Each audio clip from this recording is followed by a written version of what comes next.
peniaga-peniaga bazar, pasar malam, kadang-kadang customer tu scan tapi duit tak masuk. So bila scan macam ni, so kita boleh dengar, oh kalau kita tak ada pun still bila orang scan masuk akan keluar dekat sini sebab dia menggunakan network. Kita nak test sikit, dia cakap masuk macam tu. Ni micro SIM card. Micro SIM card tu, okay, pecah balik. Pengecatan bateri. Power ni.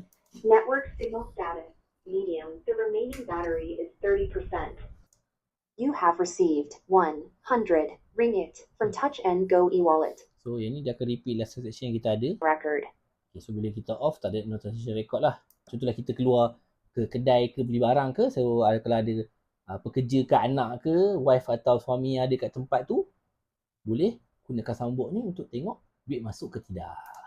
You have received 100 ringgit from Touch and Go e-wallet.